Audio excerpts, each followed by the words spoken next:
एक ऐसा सूर्य जो 14 अप्रैल 1891 को इस भारतीय क्षितिज पर प्रस्फुटित हुआ।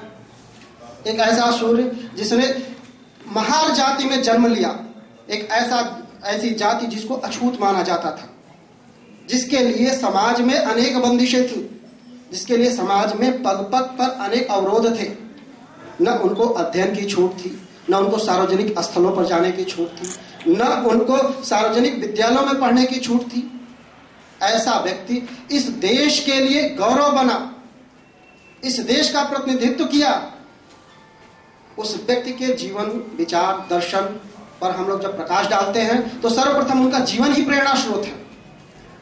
14 अप्रैल को जब उनका जन्म हुआ तो उनके पिता ईस्ट इंडिया कंपनी में कार्यरत थे। नीची जाति में जन्म लेने के बावजूद एक एलिट क्लास में, क्योंकि उनके पिता सेना में कार्यरत थे, तो एक एलिट क्लास में कार्यरत होने के कारण उनको कुछ सुख सुविधाएं मिली। और उनके पिताजी का पूरा उद्देश्य यह था कि हमारे सारे बच्चे, उनके 14 बच्चे थे, वे 14वीं संतान थे, तो हमारे सारे बच्चे अच्छा उच्च अध्ययन प्राप्त करें। इस दृष्टि से उन्होंने अंबेडकर को स्कूल में डाला। पिता रामजी मालोजी सकपाल इनके अध्ययन कार्य के लिए बहुत ही तत्पर थे। इस कारण इन्होंने इनको उच्च शिक्षा के लिए हमेशा प्रेरित किया। और आपको जानकर यह हैरानी होगी कि 1908 में एलिफिंस्टन कॉलेज में इन्होंने ग्रेजुएशन में एडमिशन लिया। भारत में प्रथम व्यक्ति हैं जिनको प्रथम अछूत व्यक्ति हैं जिनको उस कॉलेज में या ग्रेजुएशन में एडमिशन लेने का अवसर प्राप्त हुआ। उस समय का भारत इतना पिछड़ा हुआ था। उसके पश्चात इनको बड़ौदा के गायकवाड़ शासक ने एक फेलोशिप दी, 25 रुपए की मंथ की फेलोशिप दी, और उस फेलोशिप के द्वारा उनको अमेरिका में पढ़ने का अवसर मिला। अमेरिका में पढ़ाई के दौरान उन्होंने राजनीति शास्त्र और अर्थशास्त्र का गहन अध्ययन किया।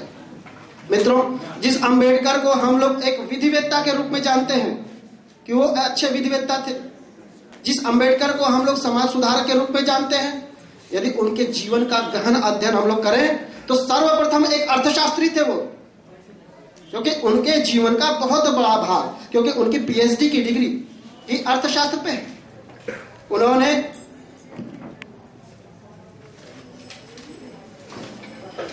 Evolution of provincial finance in British India नामक और ब्रिटिश इंडिया की फाइनेंशियल कंडीशन पर अपने विचार रखते हुए पूरे भारत की तरफ से प्रथम बार किसी व्यक्ति ने अर्थशास्त्र में शोध का डिग्री ली हो, पीएचडी की डिग्री ली हो, ऐसे प्रथम व्यक्ति थे डॉक्टर B.R. अम्बेडकर, जिन्होंने अर्थशास्त्र में शोध की उपाधि प्राप्त की। जब हम लोग इनके जीवन दर्शन, विचार दर्शन पर चर्चा करते हैं तो सर्वप्रथम हमको इनके अर्थशास्त्री होने पर गर्व करना चाहिए, और इनके लगभग 80 साल पहले दिए उसकी प्रासंगिकता आज हमको देखने को मिल रही है।